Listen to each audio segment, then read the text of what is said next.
Hello everyone, this is Steven from the Even Steven channel, and today we are taking a look at the M&P 380 Shield Easy M2.0. A little long-winded the name there. Let's just call it the 380 Shield Easy. Let's go with that.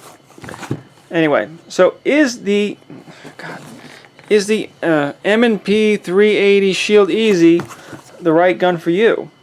Let's get into it. First of all, Smith Wesson has a habit of putting these lower price point guns in this really cheap box. And I was like, yeah, can we get a nicer box here? But all right, it works. So what do we have? We have, of course, the gun itself. Let me just give it a quick safety check. We have, this gun came with two magazines, the one in the gun and the one other magazine. I purchased one additional one. So I have three, it comes with two. Cable lock, this is a screw to adjust the rear sight, if I believe. I didn't try that, but I believe that's what it's for.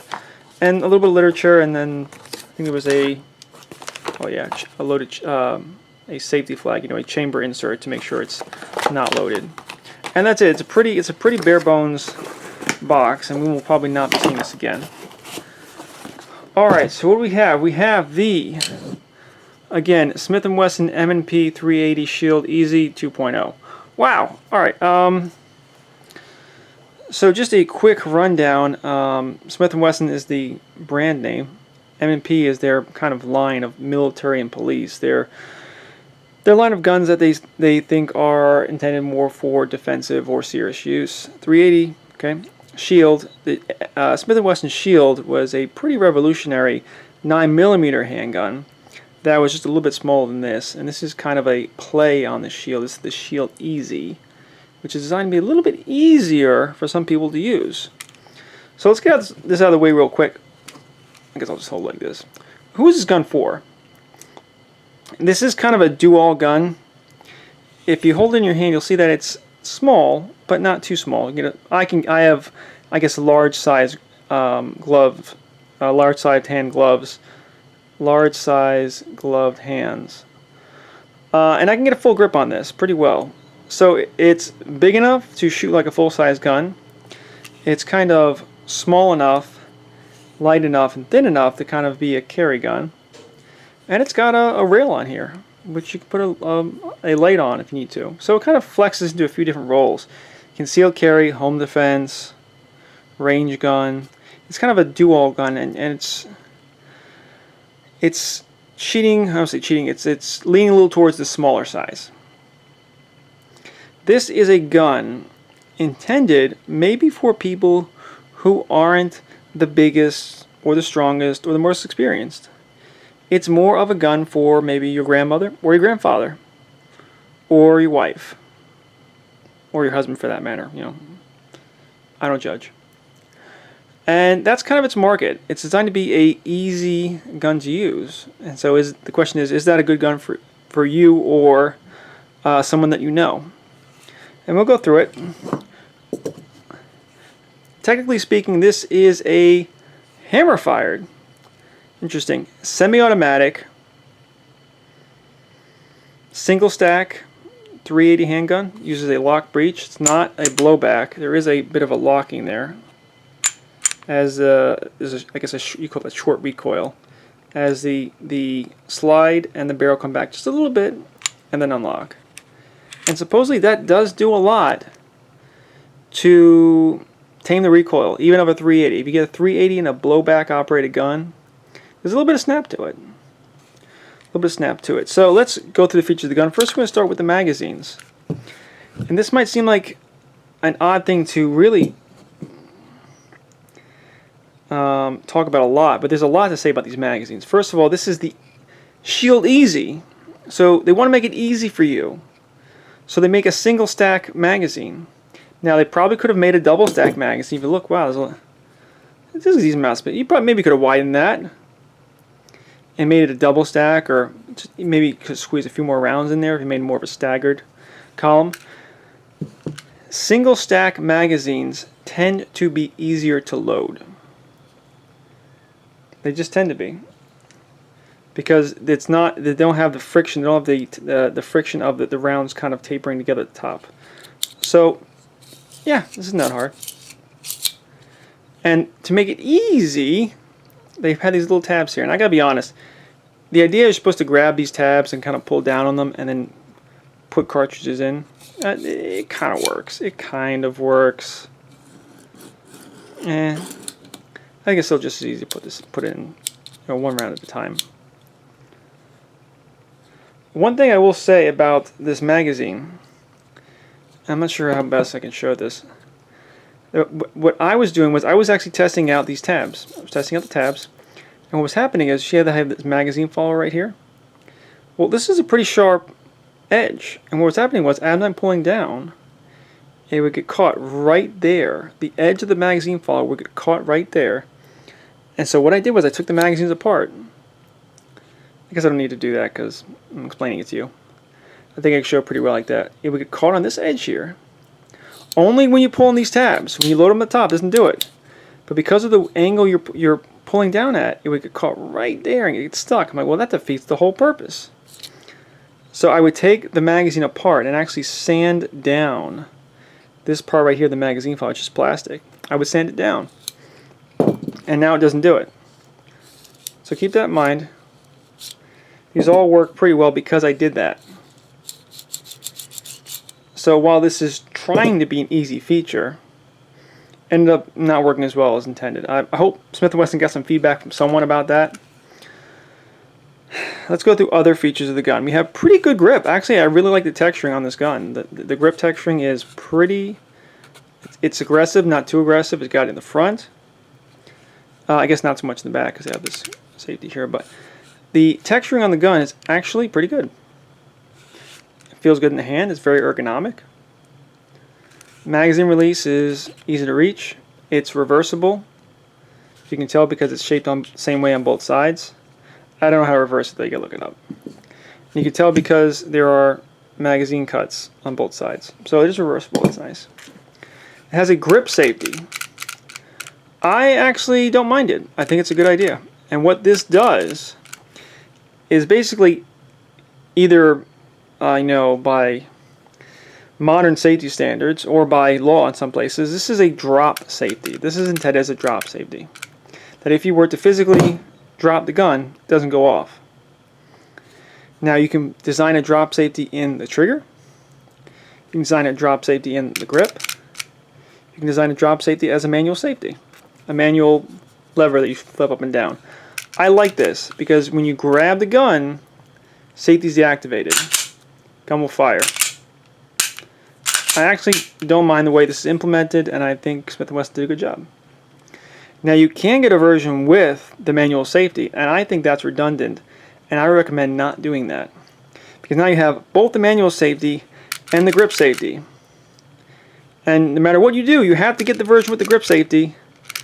So I would say don't get the additional manual safety. That's going to complicate things. That's going to give you one more control to worry about. Just get without the grip, without the manual safety, with just the grip safety. I think it works very well. You have good serrations on the slide, none on the front. It's fine. Good serrations on the slide. It has a little bit of a ledge here. If I can show that properly. A little bit of a ledge. That's similar to the H&K VP9. However, it's more subdued, and I think it's a better implementation of that idea. It's a little bit of a ledge to grab onto, and I think it's very well thought out. You have standard 3-dot variety sights. These are white contrast, they're not night sights, and they're pretty good. Pretty good standard sight picture.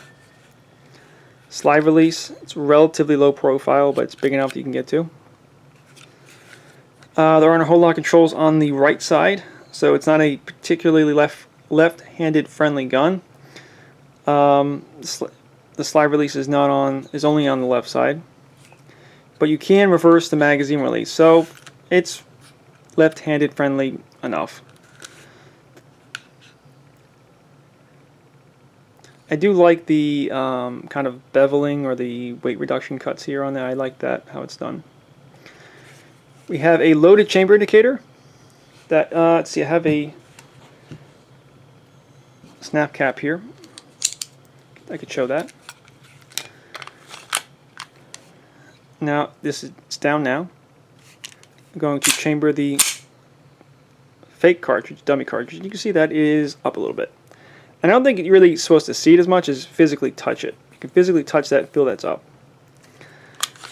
Now there is a chance that if this would become so dirty, it might be possible for this to get stuck in the up position. Not a whole lot of resistance there. I'm not showing you well because I'm hard to see. There's not a whole lot of holding that up. So that would get very, very dirty. It is possible it gets stuck in the up position. So maybe don't trust that too much, and just, you know, keep it in mind, but don't rely solely on the loaded chamber indicator to tell the gun is loaded or not. Probably bet, yeah, leave it at that. We have the takedown lever. To take it down, you have to have the slide lock back. You can see that this little cutout lines up. Pull down on the takedown lever, and then the gun just slides off. You can now see the hammer. That's actually a hammer. I'm going to gently let that up. Shouldn't let it smack into the frame. Yep, that's a hammer. And what that does is that lets you take the gun apart without having to pull the trigger. Honestly, I think that's a good idea. It seems like a good idea to me. Now, for people who've shot Glocks and a lot of polymer frame guns, and no big deal. But for less experienced shooters, I could see how maybe they would prefer a gun that you didn't have to pull the trigger to take apart. And it seems like it doesn't hinder the gun at all. So good job. Good job, Smith & Wesson. Otherwise, nothing extraordinary. There's the grip safety.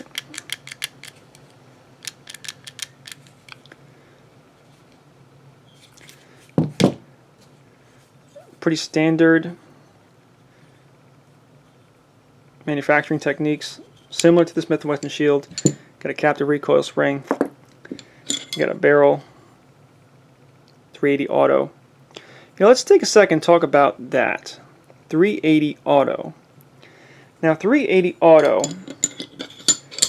is the same as 380 ACP. So I'm just going to put this back in the same order. 380, it looks like this smaller part's going to have to go in the front. And it's also shaped in a certain way that has to be this way or that way.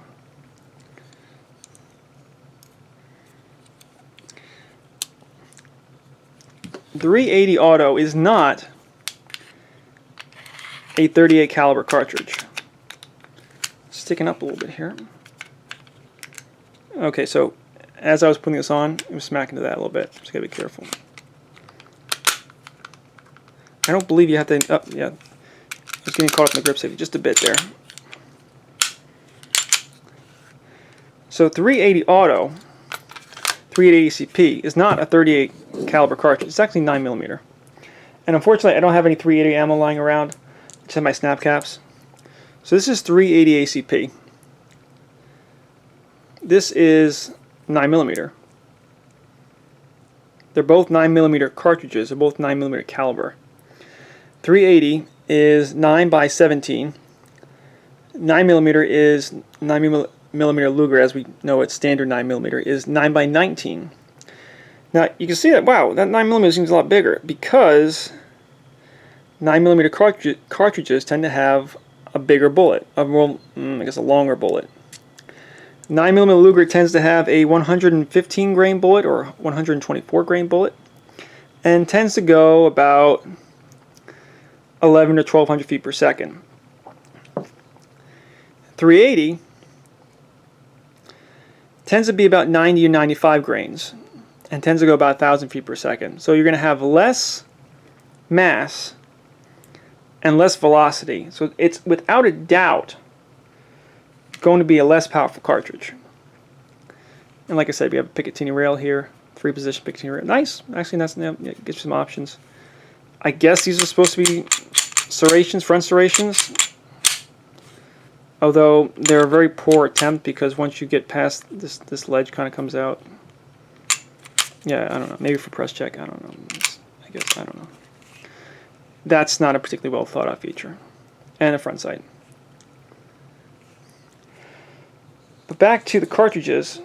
I would say that yes, obviously 380 is a weaker cartridge than 9mm, but I would say it is more than powerful enough to defend yourself against a person.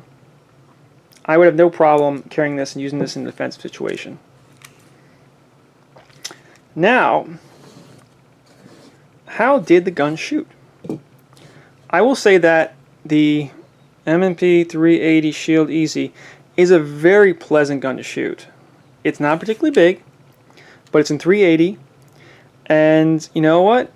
It's a pretty soft shooting gun. It's probably as soft shooting a gun as you're going to get in center fire.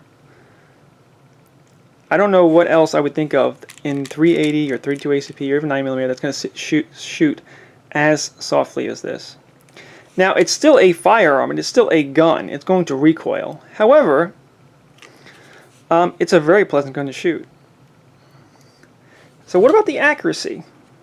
Well, I'd like to say it's like a laser shooting out of this gun. The bullets are flying out like a laser and it's pinpoint accurate. It's not. Let me see, I got some targets here. I want to incorporate more things, so I got targets. What I have. So this is actually my Walther PPKS. I was comparing the Walther PPKS in 380 to this. And you can see that the group's decently tight at 7 yards. But it's high, and it's right. And every other target on here is going to be the M&P Shield Easy. Actually, that's a 7-yard group. I think that's just 5 shots. So I'm actually hitting slightly left. Talk about that in a second. That's decent for 7 yards. This one, for whatever reason, these, I think 4 here, 1 there. That one, a little bit of horizontal string in there. So the accuracy, at least with this gun and with me shooting it, is decent. Okay. Pull out to 7 yards. 380 easy, 10 yards. And, I mean, everything is a hit on the target except for that one. Even these, hits count. We got over here. Again, this is the Shield Easy. The groups are spreading out a little bit at 10 yards. But they're all on target. At least that one. And this is the Walther PPKS again. Oh, 2 failures to feed. Yeah. So while the Walther PPKS might be a little bit more accurate, my example is not as reliable. So I did forget to mention that these sights are adjustable, and this is probably the only thing that's not easy. I did forget to mention this when I had the gun apart. So, but I can very quickly take it apart, so I'll give Smith Wesson credit for that. This is a screw right here. So if I understand it correctly, there is a wrench, or a hex wrench, an Allen wrench, in the box there, and you can actually undo this, and it looks like it goes right there. Sorry, right there. And you can actually loosen up the rear sight and move it a little bit left and right. So while that's not really an easy feature, you do have an adjustable rear sight. And if I really wanted to take the time, I could in fact just move that over just a little bit to get those sights exactly where they needed to be. Reliability, I think, was pretty much 100%. I think there was one time where it was just ever so slightly out of battery, like that. One time, I had to give a little tap. And that was it, one time. Out of, I'm going